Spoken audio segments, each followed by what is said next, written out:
Let's look at Robert Kiyosaki. He had two dads, his real dad and his friend's dad.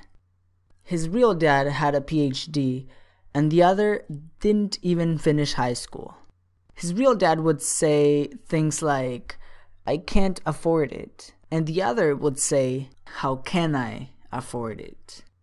They both supported education, but one focused on studying a career and the other focused on studying money.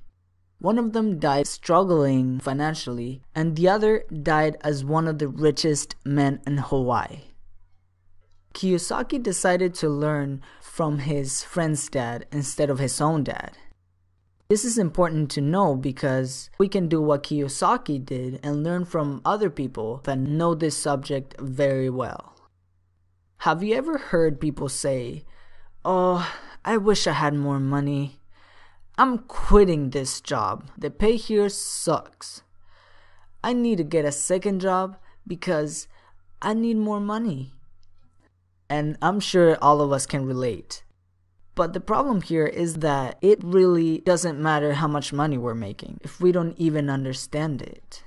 Let me ask you something. What is the first thing you would do if you got a pay raise in your job to $10,000 a month starting today? Would you buy a new car? A new house? Take a trip to Vegas to celebrate? This is actually the reaction most people have.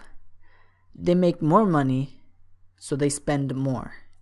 Now, I'm sure you're starting to understand that money alone doesn't make you rich. The biggest thing to learn is the difference between an asset and a liability. We are gonna define them in very simple terms. An asset is something that brings money to your pocket. A liability is something that takes money away from your pocket. Just about anything can be an asset or a liability. If you own a house and it takes money out of your pocket, it's a liability. But if you rent out that house and it makes you money, then it's an asset. The difference between the poor, the middle class, and the rich is that the poor have expenses. And I don't mean living expenses, I mean just spending money on stuff. The middle class buy liabilities that they think are assets.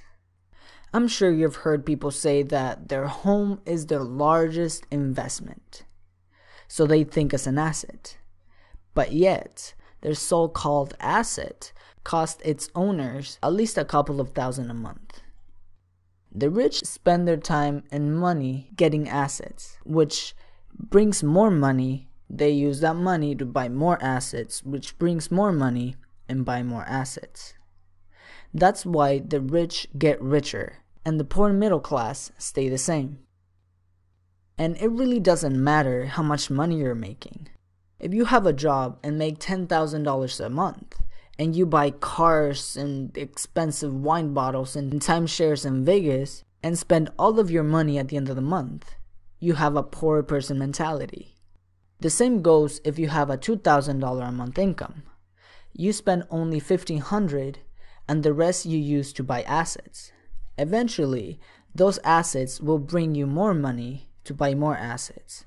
And yes, if you keep doing this, you won't be needing your job anymore.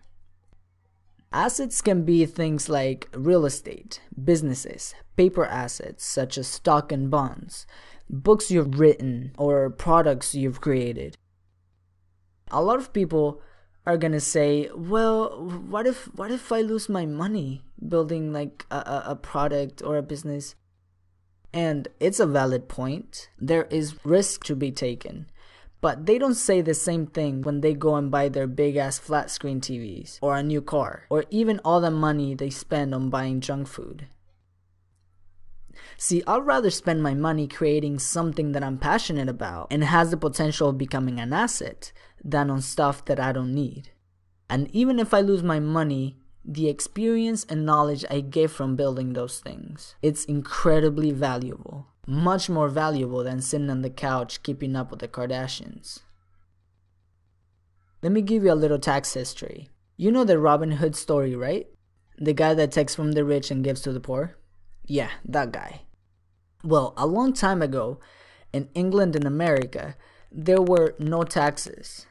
The government would only collect taxes to pay for wars, like the Civil War or the fight against Napoleon. Then the government decided to establish permanent taxes. What you didn't know was that the government told the people that taxes will only punish the rich to be able to help out the poor.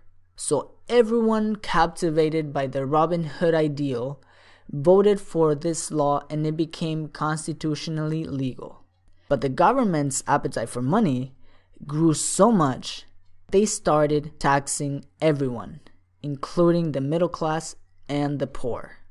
And the rich, well, they were too smart for this.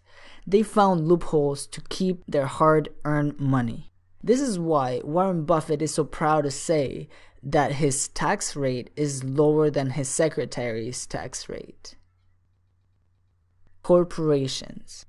When you hear the word corporation, you might imagine big buildings and all that, but in reality, all a corporation is just a folder full of papers.